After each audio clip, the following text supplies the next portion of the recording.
കഴിഞ്ഞ ദിവസം പുറത്തുവിട്ട റിപ്പോർട്ട് പ്രകാരം 33 ഇസ്രായേലി തടവുകാർ മരണപ്പെട്ടുവെന്നാണ് ഹമാസ് പറഞ്ഞിരിക്കുന്നത്. ഇവിടെ നാം മനസ്സിലാക്കേണ്ട ഒരു കാര്യമുണ്ട്.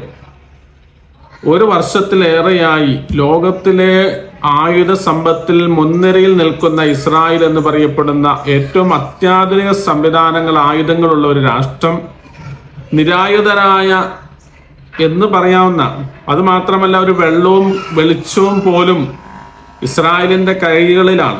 ഫലസ്തീനിലുള്ള അല്ലെങ്കിൽ ഗാസയിലുള്ള വെള്ളവും വെളിച്ചവും പോലും ഇസ്രായേലിന്റെ കരങ്ങളിലാണ്. അത്രയും നിയന്ത്രണത്തിലുള്ള ഒരു രാജ്യത്തിൽ ഒരു വർഷത്തിലേറെയായി നടത്തിയ പോരാട്ടത്തിന് ആ എല്ലാവിധ ആയുധങ്ങളും ഉപയോഗപ്പെടുത്തിക്കൊണ്ട് അവരെ ഇല്ലായ്മ ചെയ്യുവാൻ നടത്തിക്കൊണ്ടിരിക്കുന്ന പോരാട്ടത്തിന് അമേരിക്ക പോലെയുള്ള വൻകിട രാഷ്ട്രങ്ങൾ നല്ല പിന്തുണ നടത്തിക്കൊണ്ടിരിക്കുമ്പോഴും എന്തുകൊണ്ട് അവരെ തുടച്ചു നീക്കാൻ സാധിക്കുന്നില്ല എന്നുള്ളതാണ്. ഇവിടെ നാം മനസ്സിലാക്കേണ്ടത് സ്വാതന്ത്ര്യം എന്നുള്ള ഒരു പദം, അതിന് വലിയ മൂല്യമാണുള്ളത്. ഹമാസിനെ പാടെ അവിടെ നിന്ന് ഇല്ലായ്മ ചെയ്താലും, അവിടുത്തെ ഒരു അവസാന ഹമാസിന്റെ കുഞ്ഞിനെ അവിടെ ഇല്ലായ്മ ചെയ്താലും സ്വാതന്ത്ര്യമില്ലാതെ ഒരു ജനത ഒരിക്കലും ഫലസ്തീനിൽ ജീവിക്കില്ല.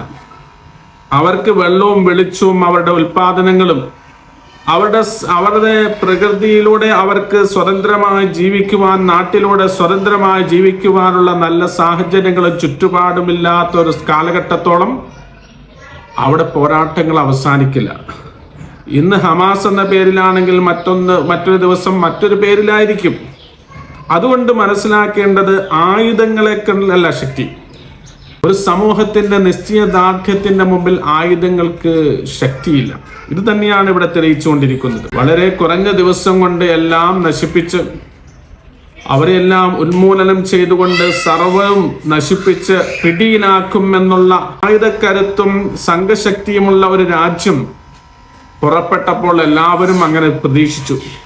പക്ഷേ ആ രാജ്യത്തിൽ ഒളിപ്പിക്കപ്പെട്ടിരിക്കുന്ന ബന്ദികളെ പോലും കണ്ടുപിടിക്കുവാൻ പോലും സാധിക്കാതെ അവസാനം പരാജയപ്പെട്ടിരിക്കുക. ഇവിടെ ആയുധ കച്ചവടം ഒരു ഭാഗത്ത് നിന്ന് പൊടിപൊടിച്ചുകൊണ്ടിരിക്കുകയാണ്.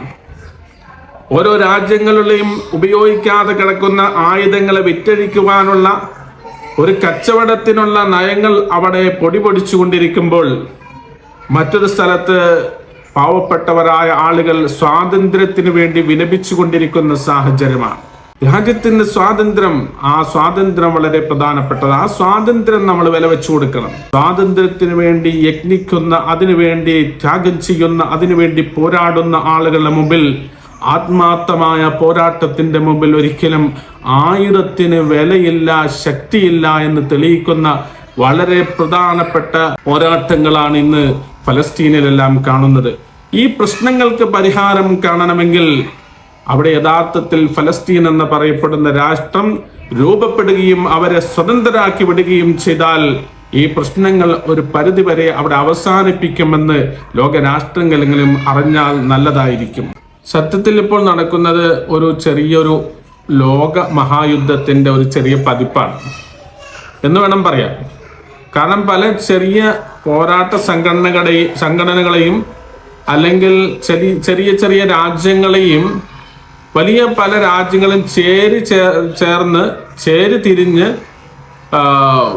സപ്പോർട്ട് ചെയ്തുകൊണ്ട് നടത്തുന്ന ഒരു യുദ്ധം എന്ന് വേണമെങ്കിൽ പറയാം. ഇതൊരു വലിയൊരു യുദ്ധത്തിലേക്ക് ഒരു പക്ഷെ എത്തിയേക്കാം. അതിന് 6 മണി കെട്ടും, പൂച്ചയ്ക്ക് മണി കെട്ടും എന്ന് പറഞ്ഞതുപോലെ ഈ ഒരു രാജ്യങ്ങളെ നിയന്ത്രിക്കാൻ ആർക്കും സാധിക്കുന്നില്ല.